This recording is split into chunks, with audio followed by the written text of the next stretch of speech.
Every month, it feels like another tech subscription quietly bumps up its monthly fee. Streaming, software, cloud storage, the numbers only seem to go in one direction. But Microsoft just did something highly unusual. They slashed their prices for Xbox Game Pass by 23%. This chart shows exactly how those cuts break down. The top-tier Game Pass Ultimate is dropping from almost $30 down to $22.99 a month. The PC-only version is also seeing a cut, falling from $16.49 to $13.99. In 2026, tech companies guard their recurring revenue with everything they have. So why would a massive platform willingly walk away from top-tier monthly income? The price cut marks a strategic retreat for a division where the established financial math has stopped working. The warning signs are showing up in the quarterly reports. Microsoft's gaming division recently saw its overall revenue drop by 10% year-over-year, lagging far behind the growth in their cloud and software businesses. The physical console ecosystem is struggling even more. Sales for Xbox hardware plunged 32%, compounding internal development issues that led to the cancellation of major planned games like Everwild and Perfect Dark. This diagram illustrates the heavy financial pressure the division is under. The $75.4 billion Microsoft spent to acquire Activision Blizzard is pressing down on their margins. It was such a high cost that Microsoft had to declare an impairment charge, an accounting term for when an asset's market value officially falls below its original cost on the balance sheet.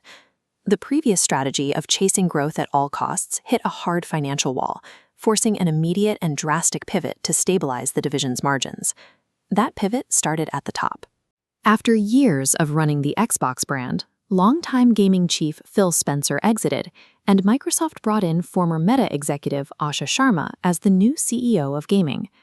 Sharma quickly assessed the landscape and concluded that the math wasn't adding up for players either. In an internal memo, she noted that Game Pass had become too expensive for the broad consumer market. Her new mandate is to deliberately recommit to Xbox fans. To do that, she has started to rejigger the business model. It acknowledges that the division must make immediate sacrifices to generate reliable cash flow. But there is a massive catch hidden behind these lower monthly fees. Future titles in the Call of Duty franchise will no longer be available on release day. Instead, subscribers will now have to wait roughly a full year later for new titles to join the Game Pass library. This delay highlights the corporate urgency driving the new strategy. Microsoft is looking for the upfront cash injections that come from selling an individual game to help offset their lower console sales. This flowchart maps out the new financial ultimatum presented to gamers. You can either pay $69.99 upfront to play at launch, or you can accept the year-long waiting period on the $22.99 monthly subscription. Microsoft is officially trading away the core foundational promise of Game Pass, having everything included on day one, in exchange for the immediate cash injection of traditional standalone game sales.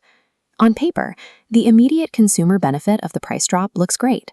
A user sitting on the new Game Pass Ultimate tier saves roughly $84 over the course of a year.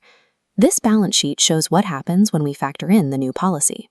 If you decide you can't wait a year and buy a single $70 launch day copy of Call of Duty, that standalone purchase nearly wipes out your entire annual subscription savings. Looking at the long-term macro business impact, Xbox has abandoned the pure subscription dream. They are transitioning to a hybrid model that mixes a lower monthly recurring fee with traditional retail sales. While the new leadership made Game Pass more affordable on paper, maintaining the business required them to abandon the day one access that defined the service's original value proposition.